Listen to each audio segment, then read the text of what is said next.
ಹೊಸ ವರ್ಷದ ಶುಭಾಶಯಗಳನ್ನ ನಾಡಿನ ಜನತೆಗೆ ಕೋರುತ್ತಾ, ಕೋಲಾರ ಜಿಲ್ಲೆಯವರಾದ ನಮ್ಮ ಅಣ್ಣ, ಕೋಲಾರ ಈ ಹಿಂದೆ SP ಆಗಿದ್ದ ದೇವರಾಜಣ್ಣವರು ಈ ಕೋಲಾರ ಜಿಲ್ಲೆಯಲ್ಲಿ ಮಾಡಿರೋಂಥ ಅಭಿವೃದ್ಧಿ ಕಾರ್ಯಗಳಿಗೆ ನಾವು ಮೆಚ್ಚಿ ಅವರ ಅಭಿಮಾನಿಗಳಾಗಿ ಅವರಿಂದ ಸ್ಫೂರ್ತಿಗೊಂಡು ಈ ಒಂದು ಹೊಸ ವರ್ಷದ ದಿನ ಅಂದರೆ ಎಲ್ಲರೂ ಪಾರ್ಟಿ ಮಾಡಿರ್ತಾರೆ, ಮೋಜು ಮಸ್ತಿ, ಗೋವಾ ಇನ್ನೊಂದು ಮತ್ತೊಂದು ಅಂತ ಹೋಗ್ತಾರೆ.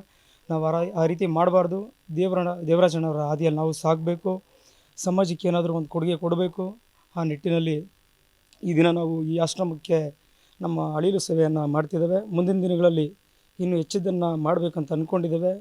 ಈ ಒಂದು ಕಾರ್ಯಕ್ಕೆ ನಮ್ಮ ದೇವರಾಜಣ್ಣ ಅಭಿಮಾನಿಗಳ ಬಳಗದ ನಾವು ಒಬ್ಬರೇ ಅಲ್ಲ, ಎಲ್ಲ ನಮ್ಮ ಸ್ನೇಹಿತರೆಲ್ಲ ನಮ್ಮ ಜೊತೆಗೂಡಿ ಈ ಕಾರ್ಯಕ್ರಮಕ್ಕೆ ಸಹಾಯ ಮಾಡಿದ್ದಾರೆ. ಎಲ್ಲರೂ ಕೂಡ ಮತ್ತೊಮ್ಮೆ ಹೊಸ ವರ್ಷದ ಶುಭಾಶಯಗಳನ್ನ ಕೋರ್ತಾ ಧನ್ಯವಾದ.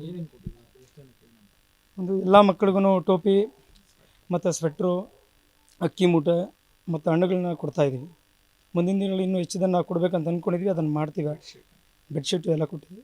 ಎಲ್ರಿಗೂ ಹೊಸ ವರ್ಷದ ಶುಭಾಶಯಗಳು ಹೇಳ್ತಾ, 2024 ಈ ವರ್ಷ ವಿಶೇಷವಾಗಿ ನಮ್ಮ ಅಂತರ್ಗಂಗಾ ವಿಶೇಷ ಚೇತನ ಮಕ್ಕಳಿಗೆ ಇವತ್ತು ಬ್ಲಾಂಕೆಟು, ಅವ್ರಿಗೆ ಟೋಪಿ ಮತ್ತು ಹಲವು ವಸ್ತುಗಳನ್ನು ನೀಡೋದ್ರ ಮುಖಾಂತರ ಮತ್ತು ಅವ್ರಿಗೆ ಸುಮಾರು 25 ಮೂಟೆ ಅಕ್ಕಿಯನ್ನು ಕೊಡೋದ್ರ ಮೂಲಕ ಅವ್ರಿಗೆ ಒಂದು ವಿಶೇಷವಾದಂಥ ಒಂದು ಸವಲತ್ತನ್ನು ಕೊಡುವಂಥ ಕೆಲಸ ಮಾಡ್ತಾಯಿದ್ದಾರೆ.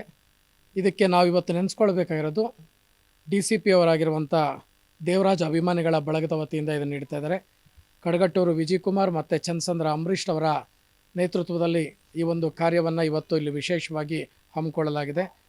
ನಿಮಗೆಲ್ಲ ಗೊತ್ತಿದೆ, ಕೋಲಾರದ SP ಅವರಾಗಿ ಉತ್ತಮ ಸಮಾಜ ಸೇವೆಯನ್ನು ಮಾಡೋದ್ರ ಮೂಲಕ ಈಗ ಬೆಂಗಳೂರು ಪೂರ್ವ DCP ಅವರಾಗಿ ಕೆಲಸ ಮಾಡ್ತಿರೋಂಥ ದೇವರಾಜರವರು ತಮ್ಮದೇ ಆದಂಥ ಒಂದು ಸಮಾಜ ಸೇವಾ ಕಾರ್ಯಗಳ ಮೂಲಕ ತೊಡಗಿಸ್ಕೊಂಡಿದ್ದರು.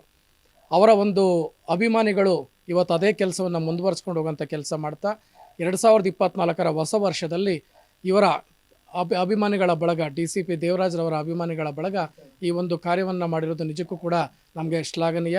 ಇಂಥ ಒಂದು ಸಂದರ್ಭದಲ್ಲಿ ವಿಶೇಷ ಬುದ್ಧಿಮಾಂದ್ಯ ಮಕ್ಕಳೇನಿದ್ದಾರೆ ಆ ಮಕ್ಕಳನ್ನು ಗುರುತಿಸಿ ಅವ್ರಿಗೆ ಈ ಒಂದು ಚಳಿಗಾಲದಲ್ಲಿ ಏನು ವಸ್ತುಗಳು ಬೇಕು, ಪರಿಕರಗಳು ಬೇಕೋ ಅದನ್ನು ಕೊಡುವಂಥ ಕೆಲಸವನ್ನು ಮಾಡಿರೋದು ಒಂದು ಅರ್ಥಪೂರ್ಣವಾದಂಥ ಕಾರ್ಯಕ್ರಮ ಅಂತ ಹೇಳ್ತಾ, ನಿಜಕ್ಕೂ ಕೂಡ DCP ಅಭಿಮಾನಿಗಳ ಬಳಗಕ್ಕೆ ನಮ್ಮೆಲ್ಲರ ಪರವಾಗಿ ಹೃದಯಪೂರ್ವಕ ಕೃತಜ್ಞತೆಗಳನ್ನು ಹೇಳ್ತಾ ಇದ್ದೇನೆ.